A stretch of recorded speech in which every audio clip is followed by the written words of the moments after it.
নতুন বছরের অন্যতম প্রধান আকর্ষণ হতে চলেছে অযোধ্যার রাম মন্দিরের উদ্বোধন। 22 জানুয়ারি উদ্বোধন হবে রাম মন্দিরের, আর সেখানে এবার থাকবে বাংলার ছোঁয়া। কৃষ্ণনগরের টেরাকোটা শিল্প স্থান পেতে চলেছে অযোধ্যার রাম মন্দিরে।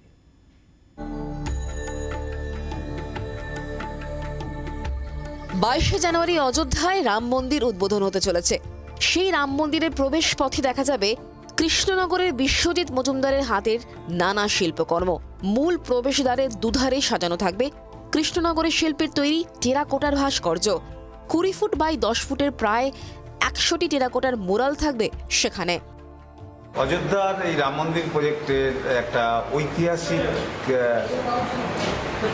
জায়গায়, ঐতিহাসিক চিহ্ন, যেখানে আমাদের একটি ছোট্ট কিছু কাজ ওখানে থাকবে। আমরা ওখানে 100টি মুরাল বানাচ্ছি।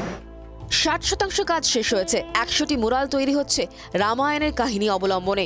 13 জন শিল্পী কাজ করছেন অযোধ্যার রাম মন্দিরে এবং বাকি 14 জন শিল্পী রয়েছেন কৃষ্ণনগরের মতি সুন্দরী শিল্পীর ওয়ার্কশপে। রাম মন্দিরে তার শিল্প স্থান পাওয়ায় গর্বিত তিনি, জানান শিল্পী। 2023-এ এরকম একটা প্রজেক্টে আমন্ত্রণ জানিয়ে যে কাজটি তারা নিতে চেয়েছে, এতে আমি গর্বিত। আর দিন কয়েক পরেই রাম মন্দিরের উদ্বোধন। তার আগে কাজের বরাত যাতে শেষ করা যায় তার জন্য দিন রাত এক করে কাজ করে চলেছেন বিশ্বজিৎ বাবু। নদিয়া থেকে অনুপ কুমার দাসের রিপোর্ট, জি 24 ঘন্টা। বাংলার আওয়াজ, বাঙালির আবেগ, জি 24 ঘন্টা।